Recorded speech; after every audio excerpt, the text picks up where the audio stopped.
Hello students, welcome back to बायोस्ट्री। आज की इस वीडियो में हम डिस्कस करने वाले हैं रिसेंटली जो आपका एचटेट पीजीटी बायो हुआ है 2025 का, वो वाला पेपर। तो इसमें हम सारे क्वेश्चंस करेंगे। इस क्वेश्चन पेपर डिस्कशन के हमारे 2-3 पार्ट्स हो सकते हैं वीडियोस के। So we are starting with the first question, जो कि आपका 91st क्वेश्चन है। So without any delay let us start our question discussion, right. देखो, अब पहला क्वेश्चन क्या है, which of the following is a sex linked Mendelian disorder. ठीक है, तो आपसे ये पूछा हुआ है कि इसमें से सेक्स लिंक मेंडेलियन डिसऑर्डर कौन सा है। देखो, अगर आप फिनाइल कीटोन्यूरिया की बात करते हो तो ये होता है हमारा ऑटोजोमल रिसेसिव डिसऑर्डर। ठीक है, तो ये तो नहीं है आंसर, इसको कर देते हैं क्रॉस और पढ़ते हैं। देखो, ये हीमोफीलिया इसका आंसर है, ये हमारा आपका सेक्स लिंक मेंडेलियन डिसऑर्डर ही है। सिकल सेल एनीमिया की बात करोगे आप तो ये भी आपका ऑटोजोमल रिसेसिव डिसऑर्डर है। थैलेसीमिया भी ऑटोजोमल रिसेसिव है, हालांकि कुछ आपकी बीटा थैलेसीमिया की फॉर्म ऑटोजोमल डोमिनेंट हो जाती है, but it is also autosomal recessive. तो इसमें जो आपका हीमोफीलिया है that was the correct answer. Let's look over the next question. Richmond Lang effect is associated with. देखो, ये एसोसिएटेड होता है आपके प्लांट हार्मोन के साथ जिसका नाम है साइटोकाइनिन। और साइटोकाइनिन किसके साथ एसोसिएटेड है भाई, सेनेसेंस को डीले करने के लिए। तो इसका आंसर आपका फर्स्ट आएगा। ठीक है, नेक्स्ट देखते हैं। विच of the enzyme of citric acid cycle is membrane bound. हमारी जो TCA साइकिल है, जो सिट्रिक एसिड साइकिल है, उसमें मेम्ब्रेन बाउंड एंजाइम हमसे पूछा हुआ है, राइट। तो इसमें से आपको क्या लगता है, क्या आंसर आना चाहिए यहाँ पे हमारे पास। TCA साइकिल में सिर्फ एक ही एंजाइम है जो आपका मेम्ब्रेन बाउंड रहता है, which is your succinate dehydrogenase. This is the answer. ये क्या है आपका, ये एम्बेडेड रहता है हमारी इनर माइटोकॉन्ड्रियल मेम्ब्रेन में। ठीक है, बस यही आपको याद रखना था। ठीक है, और ये भी यूकैरियोट्स में। ठीक है, और प्रोकैरियोट्स में ये साइटोसोल में रहेगा। तो ये एंजाइम रिस्पॉन्सिबल किस लिए होता है, ये आपका सक्सिनेट से कन्वर्जन करता है into fumarate. This is the answer, right. चलो, moving on to the next question. The regulation, एक second, next question is the regulation of lac operon by repressor protein. इसको आप कौन सा रेगुलेशन बताओगे। देखो, जब आपका लैक ऑपेरॉन का रेगुलेशन अगर रिप्रेसर प्रोटीन कर रहा है तो भाई ये रिप्रेस कर रहा है आपके उसके फंक्शन को, क्या आएगा, नेगेटिव रेगुलेशन। ठीक है, इसका काम क्या है कि जैसे ही ये ऑपरेटर रीजन से बाइंड कर जाएगा, ठीक है, जैसे ही ये ऑपरेटर रीजन से बाइंड करेगा, किसके ऑपरेटर रीजन से, लैक ऑपेरॉन के। ठीक है, तो अब ये आगे जो हमारी जीन्स हैं, स्ट्रक्चरल जीन है, उसकी ट्रांसक्रिप्शन होने ही नहीं देगा। ठीक है, तो इसकी वजह से ऑपेरॉन आपका क्या हो जाएगा, ऑफ। तो अगर ऑफ हो गया है तो एक ऐसा रेगुलेशन है नेगेटिव रेगुलेशन। ठीक है, चलो, moving on to the next question. Which of the following statement is not true. Not true पूछा है फॉर ब्रायोफाइट्स। फर्स्ट स्टेटमेंट बोल रही है that sporophytic phase is dependent upon gametophytic phase. ये बात बिल्कुल सही है। ठीक है, और फर्टिलाइजेशन के लिए क्या वाटर चाहिए ब्रायोफाइट्स में, बिल्कुल चाहिए। मियोसिस यहाँ पर सिर्फ हमारी ब्रायोफाइट्स में स्पोर मदर सेल ही कर रही है, ये बात भी सही है। नेक्स्ट देखो, sexual reproduction is of an isogamous. ये तो गलत हो गया, ये आपका कैसी तरीके की होती है, दिस इज़ योर ऊगेमस। ठीक है, इसमें मतलब क्या है कि जो जो आपका फीमेल गैमेट है, जो कि एग है, वो नॉन मोटाइल है, वो लार्जर है, और मेल गैमेट क्या है आपका, मोटाइल एंड स्मॉलर है। तो जब ये फ्यूजन होता है दोनों गैमेट्स का, तो जिसकी वजह से आपका जाइगोट बनता है, जो कि आगे फिर किस में जाएगा, स्पोरोफाइट जनरेशन में। ठीक है, तो एन आइसोगेमस नहीं है, यहाँ पर आपका ऊगेमस है। Next question, the amount of living matter present in each trophic level at a particular time, इसको हम क्या कहते हैं, स्टैंडिंग क्रॉप कहते हैं। ये तो आपकी डायरेक्ट डेफिनेशन आई हुई है। ठीक है, इसमें क्या होता है आपका कि पर्टिकुलर टाइम पे जो भी लिविंग मैटर प्रेजेंट है किसी एक ट्रॉफिक लेवल पे या हर ट्रॉफिक लेवल पे, उसको आप स्टैंडिंग क्रॉप कहते हो। मतलब इससे आपको पता क्या लग रहा है, इससे आपको ये पता लग रहा है कि जो टोटल मास है लिविंग ऑर्गेनिज्म का, ठीक है, वो कितना है आपका एक स्पेसिफिक ट्रॉफिक लेवल पे। ठीक है, this is your standing crop. फिर ग्रॉस प्रोडक्टिविटी क्या है यहाँ पे आपकी, ग्रॉस प्रोडक्टिविटी का मतलब होता है कि जो आपका टोटल रेट है, जहाँ पर आपका जो प्रोड्यूसर्स हैं किसी भी इकोसिस्टम में, फॉर एग्जांपल प्लांट्स, ये कन्वर्ट करते हैं लाइट एनर्जी को केमिकल एनर्जी में, है ना, फोटोसिंथेसिस के थ्रू, तो फिर आपका ऑर्गेनिक मैटर क्रिएट होता है। तो वो जो टोटल रेट है that is your gross productivity. ठीक है, चलो moving on to the next question, what will be the total magnification? अगर आपको आई पीस का मैग्निफिकेशन दे दिया है, ऑब्जेक्टिव लेंस का मैग्निफिकेशन दे दिया है, यहाँ पर अगर तुम ऐड करके आए हो तो भाई बिल्कुल गलत करके आए हो। यहाँ पर होना था मल्टीप्लिकेशन। ठीक है, आपका जो 10x x है यहाँ पर, ठीक है, इसी से याद रख लिया करो, यहीं पर साइन में गिवन है आपको। तो अगर 40x बोला है और 10x बोला है तो ये आपका मल्टीप्लाई होके 400x जो है वो इसका आंसर बनेगा। ठीक है, तो आप इसको मल्टीप्लाई करते हो मैग्निफिकेशन को, then you get the final answer. चलो नेक्स्ट क्वेश्चन पे चलते हैं अब हम। This is also an easy question. देखो यहाँ पर आपसे क्या बोला है कि जो हिपैटिक पोर्टल सिस्टम है वो कहाँ से शुरू हो रहा है। ठीक है, तो ये शुरू होता है आपका डाइजेस्टिव सिस्टम से, स्पेसिफिकली उसमें भी आप बात करोगे तो स्टमक से। ठीक है, स्टमक, स्मॉल इंटेस्टाइन, ठीक है, लार्ज इंटेस्टाइन, स्प्लीन भी इंक्लूड हो जाता है। यहाँ से ये सब वीनस ब्लड कलेक्ट करके ये लेकर जाता है लिवर के पास। तो हिपैटिक तो है, तो लिवर का तो आपको पता ही है। ठीक है, लेकिन ये शुरू कहाँ से होता है? डाइजेस्टिव सिस्टम से। ठीक है, चलो ऑन द नेक्स्ट क्वेश्चन। यहाँ पर आपको मैच द फॉलोइंग करना है इसके साथ, कॉलम 1 और 2 के साथ।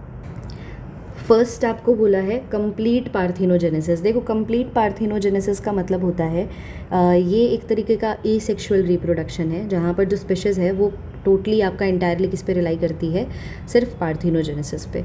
तो यहाँ पर जो मेल्स हैं वो नहीं होते हैं और कोई सेक्सुअल फेज भी नहीं होता है, तो हम बोल सकते हैं एक्सक्लूसिवली फीमेल, मेल्स रेयर होते हैं या नहीं होते हैं। ठीक है, नेक्स्ट क्वेश्चन, नेक्स्ट पार्ट हमारा क्या है? एरहेनोट की।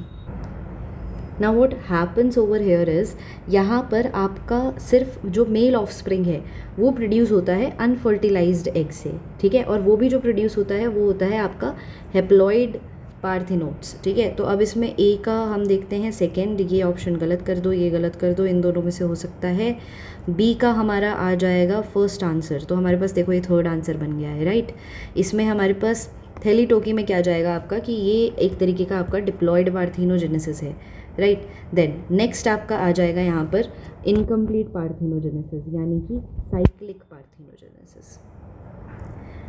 ऐसा इसको हम क्यों कह रहे हैं? बिकॉज यहाँ पर जो सेक्सुअल रिप्रोडक्शन है वो ऑल्टरनेट करता है आपका पार्थिनोजेनेटिक रिप्रोडक्शन के साथ, तो इसलिए हम इसको साइक्लिक भी बोल रहे हैं। तो कुछ ऑफस्प्रिंग आपके डेवलप होंगे अनफर्टिलाइज्ड एग से, जबकि बाकी ऑफस्प्रिंग आपके डेवलप होंगे फर्टिलाइज्ड एग से, right. Now this question is from evolution. ठीक है, ये एवोल्यूशन से आपका क्वेश्चन आ चुका है। यहाँ पर मैच दी फॉलोइंग हमें करना है। देखो सबसे पहले ओपेरन के बारे में पूछा हुआ है, तो ओपेरन जो है इन्होंने हमारी थ्योरी एक दी थी which is origin of life. Origin of life में इन्होंने यूज़ किया था टर्म ए बायोजेनेसिस। ठीक है, जहाँ पर इन्होंने प्रपोज किया था कि जो लाइफ है वो आई है हमारी फ्रॉम नॉन लिविंग मैटर। ठीक है, नॉन लिविंग मैटर, और किस प्रोसेस के थ्रू बताया था? ये बताया था केमिकल एवोल्यूशन के थ्रू। ठीक है, तो ए का हमारा ऑप्शन हो जाता है 4। क्या हम एलिमिनेशन कर सकते हैं? बिल्कुल कर सकते हैं। हम इसको हटा देते हैं, इसको हटा देते हैं। Now we are left with this. अच्छा, सॉल्टेशन एक टर्म है, इफ़ यू रिमेंबर, तो जो ये सॉल्टेशन टर्म है आपकी, ये यूज़ की गई है बाय ह्यूगो डी वरीज। इन्होंने बताया था कि एक लार्ज स्टेप म्यूटेशन होता है, सिंगल लार्ज स्टेप म्यूटेशन, जिसकी वजह से न्यू स्पीशीज़ जो हैं वो फॉर्म हो जाती हैं। इससे भी इजी, सबसे ज़्यादा इजी आप डार्विन से ले सकते थे, which is evolution of by natural selection. तो सी का 2 भी देखो यहाँ पर सिर्फ इन 2 में ही दिया था, तो आप रेस्ट 2 को एलिमिनेट कर सकते थे। लेमार्क ने बताया था use and disuse of organs. जो ऑर्गन्स का यूज़ होता है वो आगे आपके डेवलप होते हैं, आपके फंक्शनल रहते हैं, जिनका डिसयूज़ होता है वो हट जाते हैं। एग्जाम्पल इन्होंने दिया था नेक ऑफ जिराफ का, राइट। तो अब हमारा आंसर यहाँ पर क्या बन जाता है? बी का वी हैव फर्स्ट, बी का फर्स्ट यहाँ दिया है, देन सी का second. This is the answer, right. एक बार वापस देख लेते हैं, abiogenesis and this correct. ठीक है, चलो let's move on to the next question. Next question we are having from your plant tissue. ठीक है, अब यहाँ पे आप देखो थोड़ा सा इसमें क्या बोला है, अगेन मैच दी फॉलोइंग है। चलो सबसे पहले सिंपल देख लेते हैं। सिंपल टिश्यू जो आपका है ये क्या होते हैं, ये आपके कुछ नहीं है, पैरेन्काइमा, कोलेनकाइमा एंड स्क्लेरेन्काइमा, ठीक है, सिंपल टिश्यूज़ हैं ये आपके। इसके बाद कॉम्प्लेक्स में आप जाओगे तो जाइलम एंड फ्लोएम जो आपके वास्क्यूलर टिश्यूज़ आ जाते हैं। मेरिस्टम जो है, मेरिस्टमैटिक टिश्यू कहाँ देखने को मिलता है, कैम्बियम में। सिक्रेटरी टिश्यू अगर आपको नहीं भी याद था तो लास्ट में आपके पास यही ऑप्शन बचा था, हाइडोथॉट्स।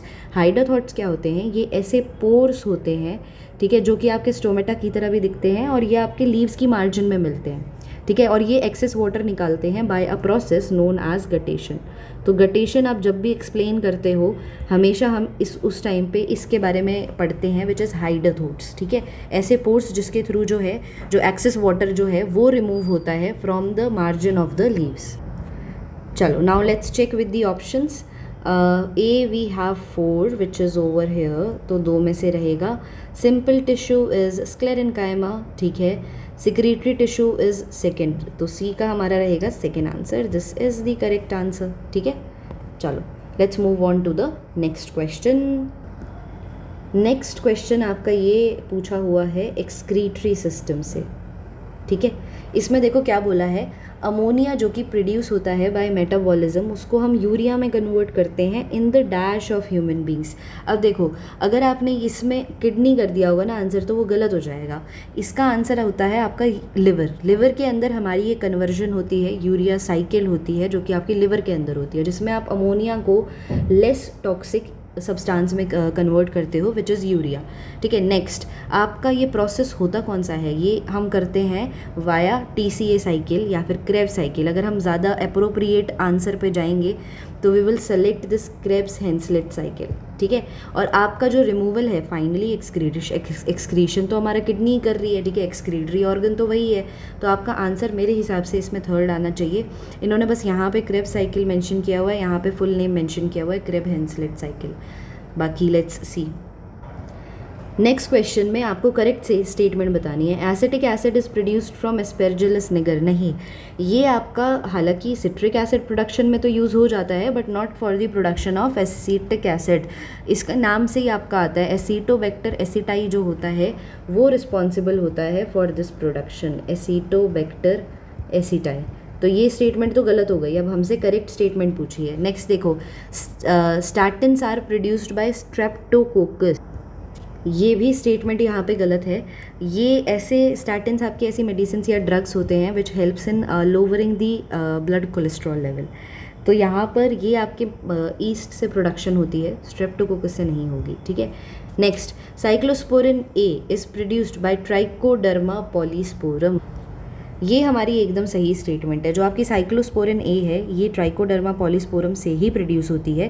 This is a fungus and it is ये आपका एक तरीके का कैसा ड्रग है, दिस इज़ इम्यूनो सप्रेसेंट, ठीक है।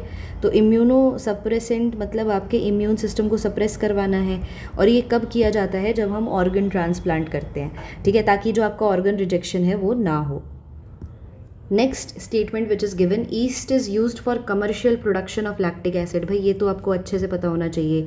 ईस्ट को आप यूज़ करते हो वाइन मेकिंग में या फिर ब्रेड मेकिंग में, तो उसमें हमें क्या प्रोडक्शन होती है, CO2 की एंड आपकी इथेनॉल की, है ना, तो इथेनॉल की, तो ये भी गलत हो गया। आपका सही आंसर इसका आएगा थर्ड। नेक्स्ट क्वेश्चन आपका है, hard and stony shells of fruits and seed coats are characterised by, देखो जब भी आप हार्ड की बात करते हो तो 1 सेकेंड, हाँ जी, हाँ, हार्ड सब्सटेंस की बात करते हैं, हम बात करते हैं आपकी स्क्लेरेट्स के बारे में, है ना, स्क्लेरेन्काइमा के बारे में।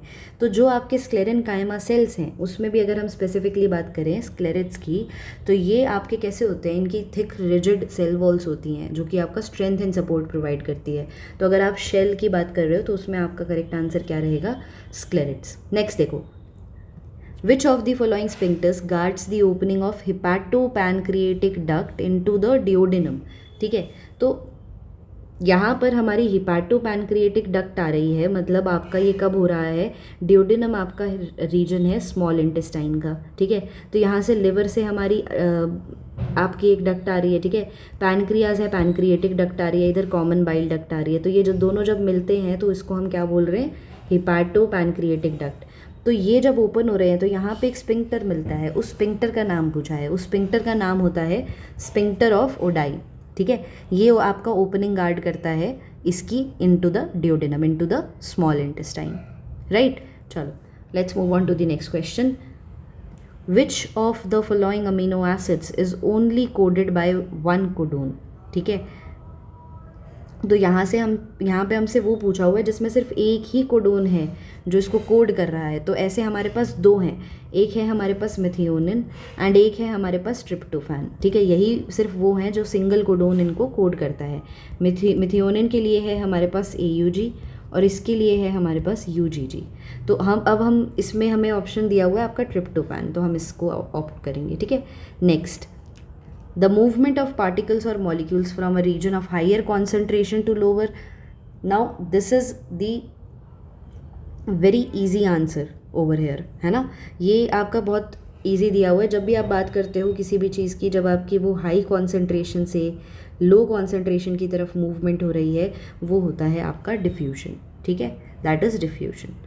उस ऑस्मोसिस में आप स्पेसिफिकली किसकी बात कर रहे हो, वाटर की बात कर रहे हो। गटेशन अभी हमने पढ़ा था आपका कैसा प्रोसेस है, जहाँ पर आपका सिक्रीटरी प्रोसेस है, हाइड्रोथॉट्स के थ्रू, स्ट्रक्चर्स के थ्रू जो एक्सेस वाटर है उसका लॉस होता है। और लास्ट इम्बिबिशन में आपका जो है सब्सटेंस है वो एब्जॉर्ब करता है लिक्विड को, जिसकी वजह से फिर आपका जो सेल है या जो भी आपका सब्सटेंस है वो स्वेल करता है, ठीक है। तो डिफ्यूजन इसमें हमारा सही आंसर आएगा। So in this video these are the questions that we have finished. Next part में मैं इसके आगे के क्वेश्चंस करूँगी, so we will complete this paper discussion part. Till then keep learning and if you have any doubt you can mention it in the comment section. Thank you very much.